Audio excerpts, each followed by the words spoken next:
Great. So I guess for a little bit of context, I just kind of wanted to get a little bit more information about your work because I it's really great. Um, I saw one of your the Frank Ocean portrait that you have. I saw that in the summer and I was like, oh, that's so great. Um, so I think kind of to start off, I just kind of wanted to know what is some of the inspiration behind some of your work. Yeah, honestly, I love music, and it's been like such an important part to me my entire life. So art's been my biggest passion, and in a really ironic kind of way, there was a point in my life where I really tried to get into music. Like I tried out for band several times, and I never made the cut, even though the running joke was that everyone made it into band. Um, I tried joining choir and I couldn't sing, so I never got accepted into choir. And like throughout my entire life, I've just been chasing after music, trying so hard and never really making anything out of it. There was like a stint in like grade 9 where I was starting to do like my own music production using Fruity Loops, and that was really fun.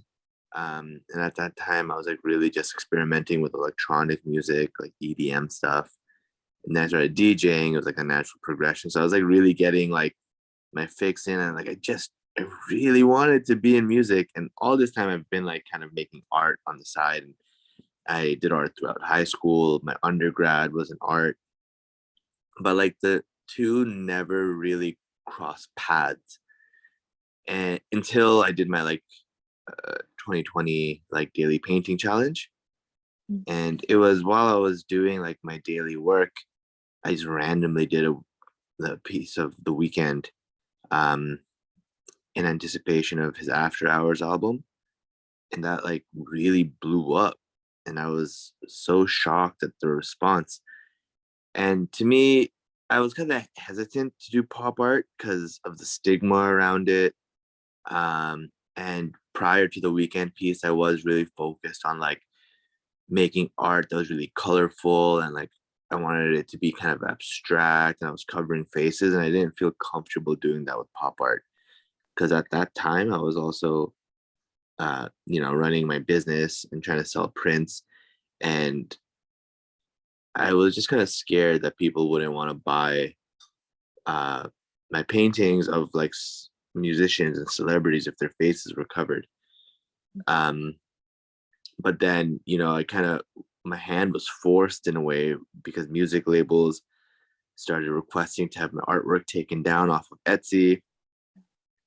That was like really frustrating for me because I felt like my work, although it was of these people, was like very much inspired, and like the application and technique were enough to make them my own kind of creations.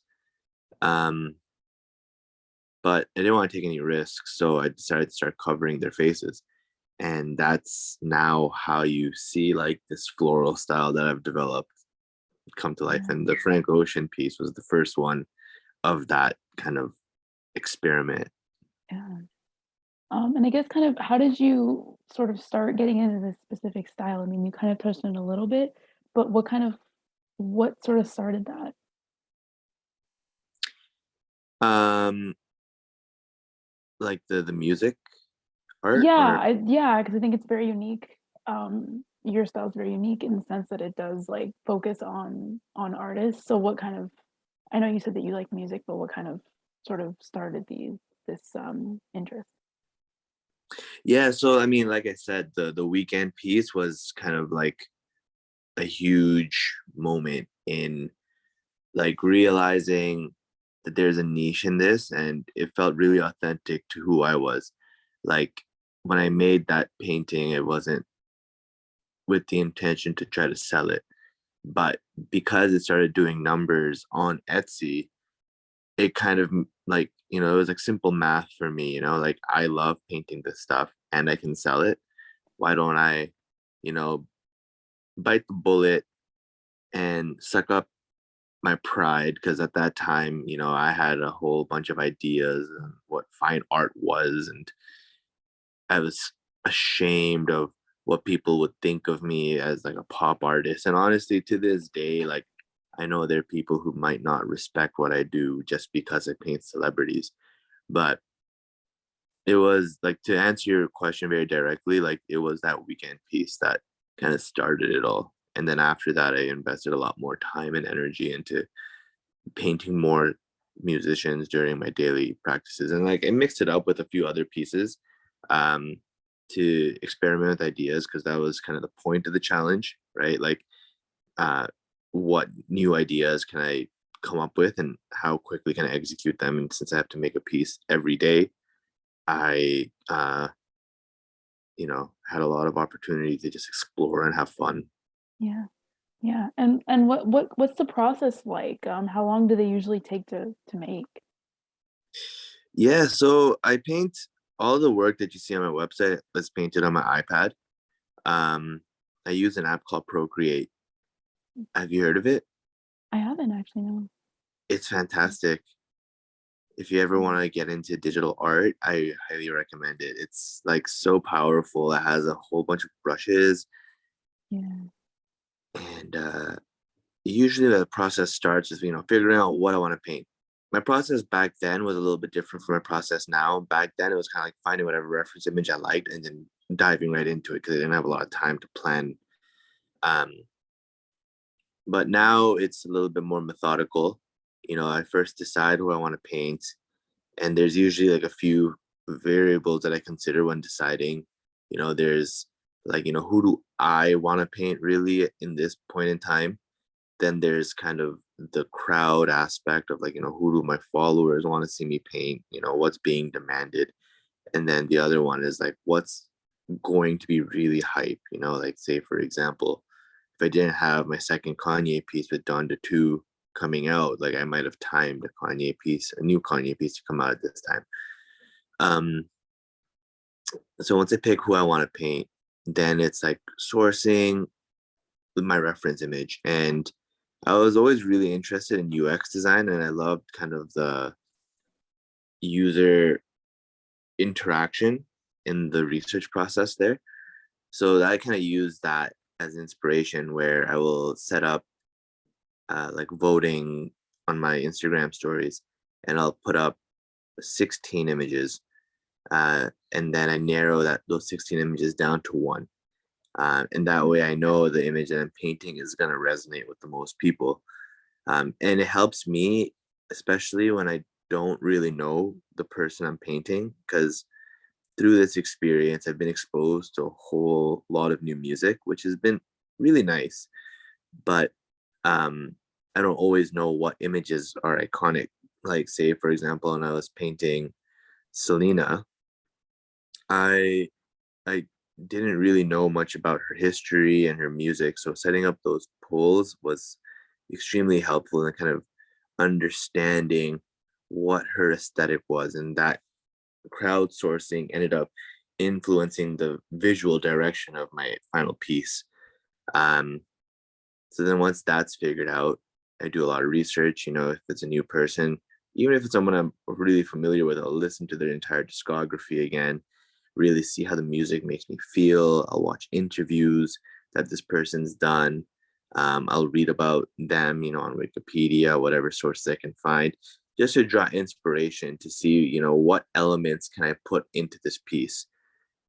Then once I figure that aspect out, I'll usually start collaging to figure out my composition. And this part of the process usually takes between like 1 to 4 hours. Like sometimes I'll like lay down a couple iterations, and then none of them are really vibing. And then I'll take a break from it. I might put it up on my stories just to like disconnect from it a little bit, let other people engage, see what they think. But I don't start painting until I feel really happy with the composition. And that can take some time to figure out. Um, and as I've kind of grown as an artist, I want to imbue more symbolism and meaning into the elements and incorporate. For example, I'm working on Kurt Cobain right now, and there's so much richness to his story. And having never really listened to him growing up, like it's interesting now watching all of his documentaries and stuff because I'm older than Kurt now, and watching all of his stuff, it's like he's like my peer, like the people who grew up listening to him, this was their idol. So it's like a different kind of perspective. And uh obviously I respect his huge contribution to rock music. And now my question is kind of like, how do I translate my kind of experience with him, infuse other people's experiences of him growing up, and kind of like all of these other undertones of like, what does the music kind of make me feel like, and picking out aspects of his history and like his personality that I can infuse into the piece. Like, for example, in a suicide note, he talks about being like a sad Gemini. So in my head, I'm like, okay, that's clearly important to him. How do I embellish the piece with an element of, his horoscope? Um, how do I incorporate elements of his tragedy? And I figured out a composition. This one took me like a couple of weeks actually, like to figure out, because I was working on another project. And I finally have a direction, and I'm super excited. So, once I figured out my composition, the next step is to start painting. And I usually go about it like a couple of ways. When I first was like doing these like intense compositions, I was doing everything freehand. And that just took a very long time. And, as an artist, I feel like once you reach a certain like skill level, you're allowed to use shortcuts to just speed up your process and kind of enable you to be a little bit more creative and focus on the parts that inspire me. So now I either will trace my reference, the composition that I've spent a few hours designing, or I'll take it into Photoshop and use this effect called posterize, which essentially translates or converts all the colors on my image into like 3 or 4 different colors. And then that'll be like my base image. And then I start building on top of it, almost like a sculpture in the Procreate app. And that process can take between 15 to 20 hours. And like what's cool about Procreate is that it'll show you how many strokes each piece took. And some of these pieces take like up to 25,000 strokes. That is Yeah. insane. Yeah, I know. Yeah. And like sometimes, I feel bad that I can't paint for more than like a couple hours a day. But I have to remind myself, like at the level that I'm kind of putting in effort, it's like going to the gym, like going to the gym for 8 hours a day is not going to be effective, Yeah. and it's that kind of high level of performance. And the strokes kind of represent, every stroke is a decision. Yeah. So I kind of have like, remind myself to be gentle. Like I'm thinking hard and I'm doing a lot of work, Yeah. and like maybe 2 hours is more than sufficient. I don't know other people who are painting at least 2 hours a day. I mean, I do, but um, as like a professional now, just kind of like a cool thing to say, like I'm a professional artist. Yeah. It's I have to remind myself like I'm also taking care of like a bunch of other aspects of this endeavor. Of course. Yeah. And I guess, do you ever come across any challenges with creating your pieces? Yeah, for sure. I think the biggest obstacle for me is that sorry, collage Yeah. collage part.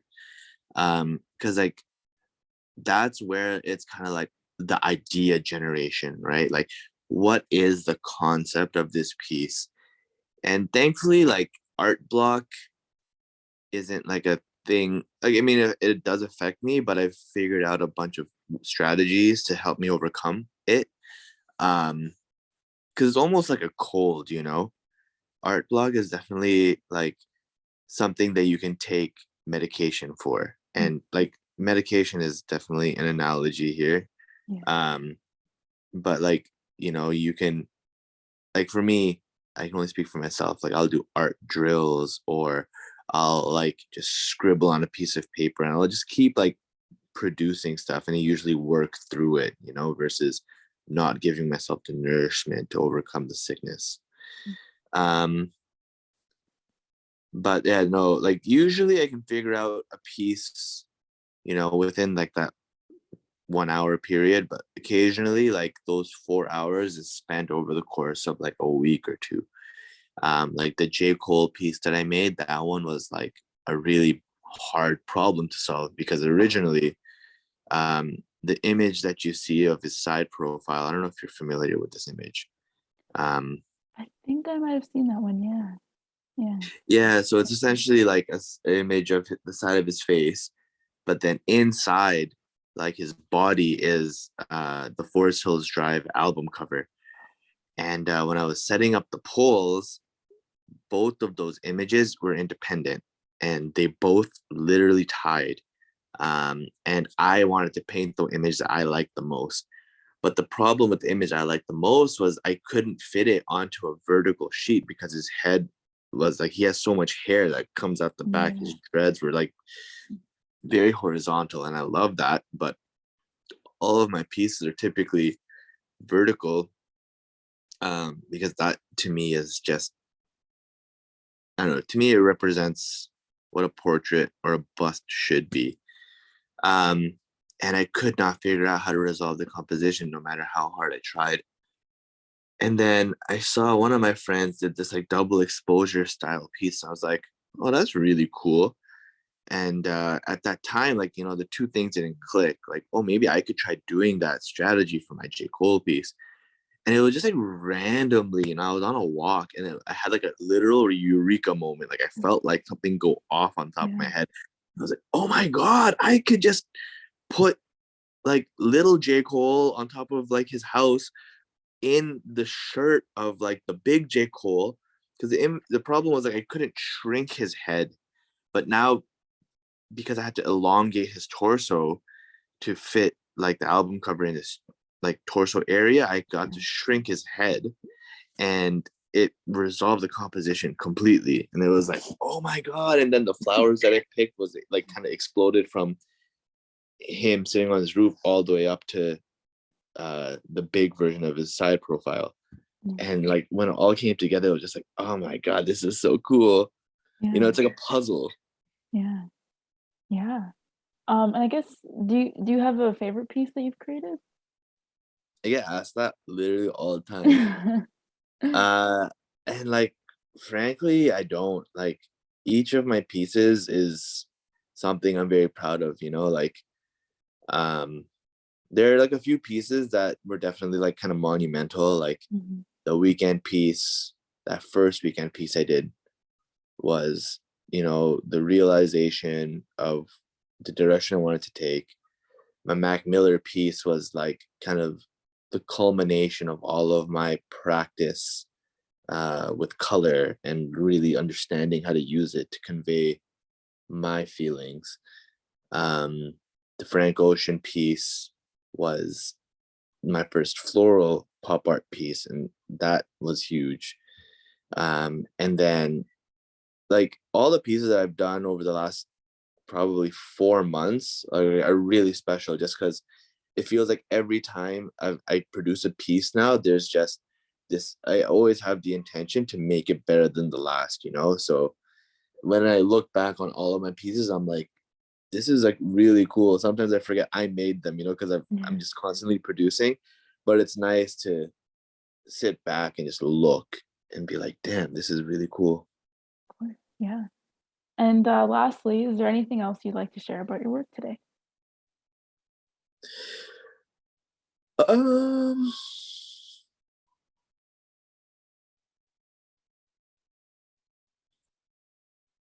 I don't know. It's just really cool to be doing what I love, like Mhm. when I had no idea that this would be my career path or that this was even a career path that I could take, Yeah. Like I went to architecture school after art school thinking that was what I wanted to do, and it really disappointed me.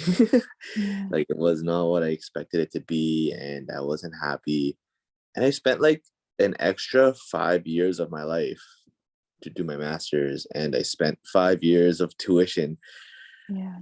So thinking about switching out was really scary, like, damn, am I really going to just throw away all this education and money to like take a risk, So I didn't want to, I was struggling with like just quitting my job because I wasn't happy and focusing all of my time towards, art or some sort of business. And when I was doing my 2020 challenge, I had no idea that I was going to be selling art prints. My whole intention was just to get better at art. And then maybe at the end of the year, I could figure out how to turn it into a business. But, my biggest takeaway from that experience was if you do anything consistently, opportunities will show themselves to you. And it's absolutely mind blowing how Yeah. powerful compound interest is, and I think we talk about compound interest a lot in terms of finance and money, but it is very applicable to your hobbies, your interests, your passions. So, I don't really want to say much about my own art as much as I maybe want to like just speak about how powerful consistency is and how important uh, it is to kind of focus on your areas of weakness. Um, I wasn't really good at portraits when I started my challenge. I think that's shocking to a lot of people. And I decided to choose that area of weakness because that was something I envied in other artists. I always envied how beautiful they can render faces, and I was like, I want to get good at that. So that's all I did for the first like month of my Yeah. practice, and now I'm like a portrait artist. Yeah. Yeah. That's amazing. Yeah. Thank you. Yeah, I think that's all that I have for today. Awesome. Thank you once again for speaking to me. No problem, Um, Larry. yeah, thank you so much. Thank you. Thank you. Have a good day. Bye, you too.